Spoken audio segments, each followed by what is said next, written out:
सभी किसान भाइयों एवं YouTube चैनल को देखने वाले सभी दर्शकों को मेरा सादर प्रणाम। मैं आज आप लोगों को किसान स्वावलंबन जागरूकता अभियान के तहत किसान पाठशाला में आपको जैविक खेती के बारे में बताने जा रहा हूं। सर्वप्रथम मैं आज आप लोगों को बताऊंगा कि जैविक खेती का जो प्रचार प्रसार वैज्ञानिकों के द्वारा कृषि विभाग द्वारा किया जा रहा है। सबसे महत्वपूर्ण बात तो यह है कि जैविक खेती अगर करना है तो सबसे पहले रासायनिक दवाओं को छोड़ना पड़ेगा। मतलब कि रासायनिक दवाओं का प्रयोग अपने खेत में नहीं करना है।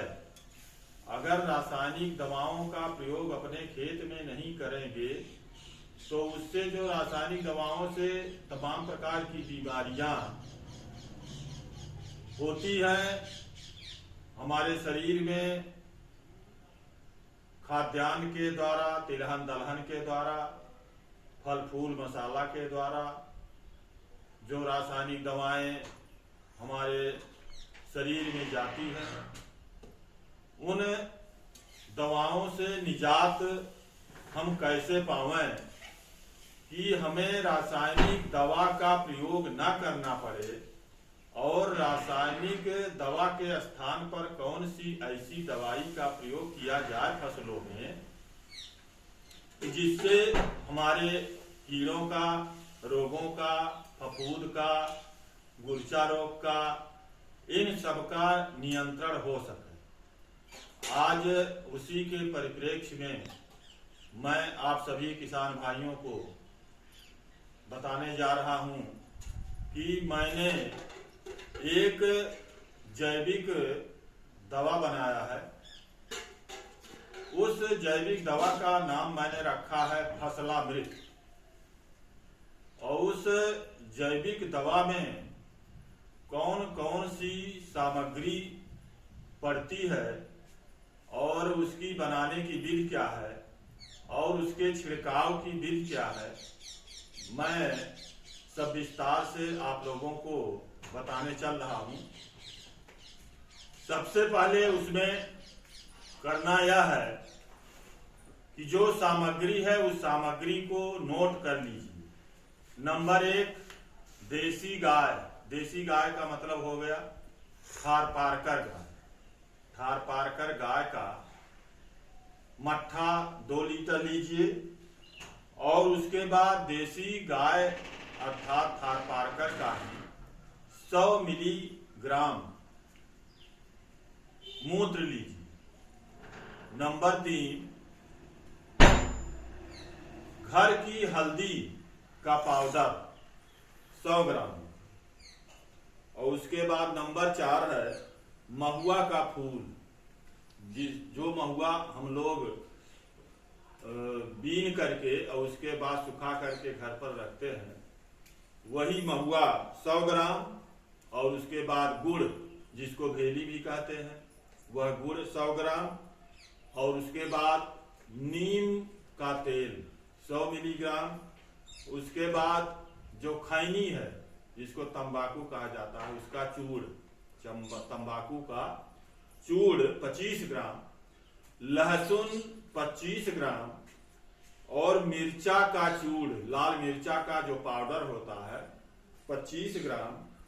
और उसके बाद हींग 10 ग्राम। यह सब 10 प्रकार की सामग्री होगी। इन सभी सामग्रियों को एक में मिला देना है।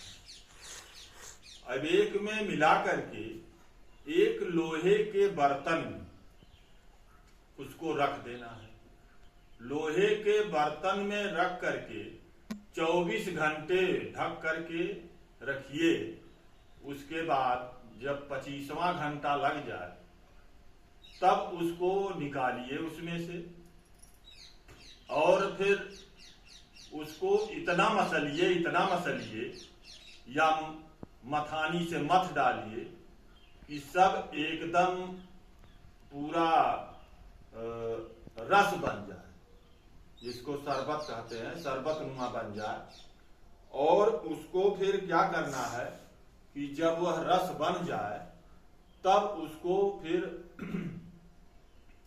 सूती कपड़ा लीजिए, सूती कपड़े से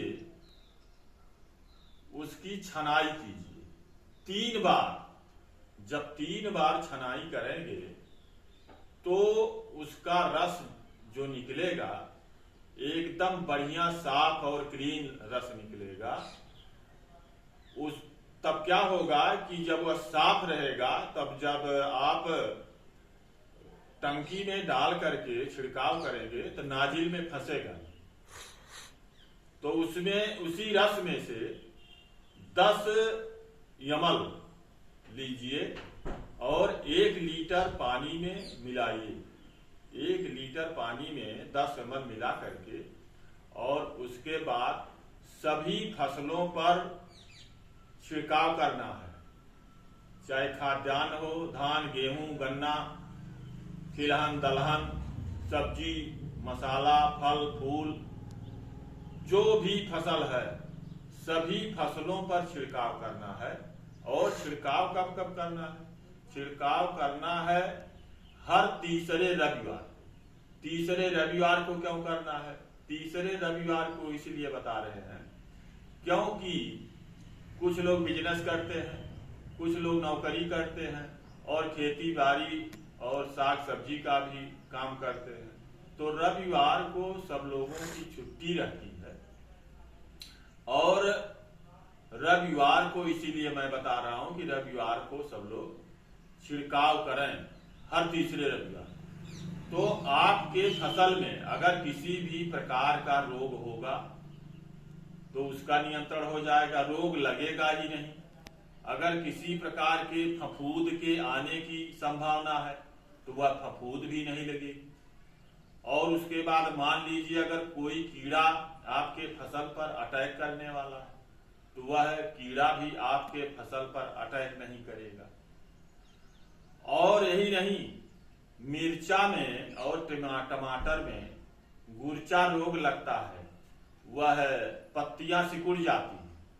अगर आप इस दवा का छिड़काव आप उस पर कर दें तो समझ लीजिए कि जो नई पत्तियां या नई टहनियां निकलेंगी, नई शाखाएं निकलेंगी, वह बिल्कुल स्वस्थ और बढ़िया फर्स्ट क्लास की निकलेगी और उत्पादन बहुत बढ़िया होगा।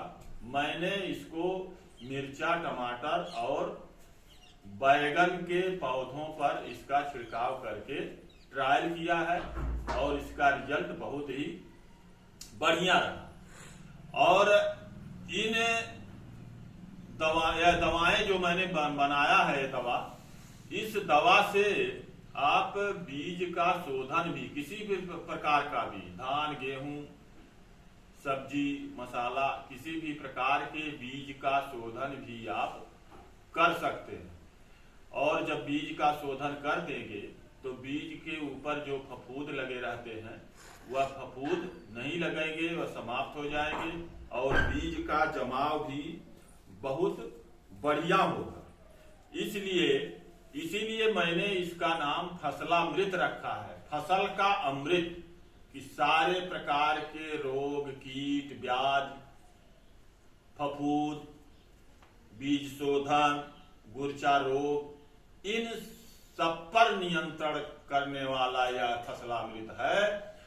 इसीलिए मैं आप लोगों से अभी कह रहा हूं कि आप लोग एक बार, मैं इसको बना करके बेचता नहीं हूं, जब मेरे खेत में मुझे डालना होता है तब इसको बनाता हूं और बना करके अपने खेत में प्रयोग करता हूं।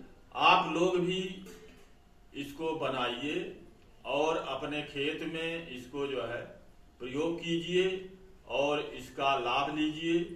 अगर आप लोग इसको बनाएंगे, प्रयोग करेंगे, तो एक फायदा तो यह होगा, आप इसी के साथ साथ स्वावलंबी भी बनेंगे। आपका पैसा बचेगा। बाजार से जो दवा लाते हैं खरीद कर, उसमें पैसा लगता है। इन सब सामग्रियों को मिला करके अगर आप घर पर बनाएंगे तो इसमें किसी भी प्रकार का पैसा भी नहीं लगेगा। आपका पैसे की बचत होगी आपकी। तो आप लोग इसको बनाइए और अपने खेत में प्रयोग कीजिए। जय जवान, जय किसान, जय विज्ञान, जय हिंद।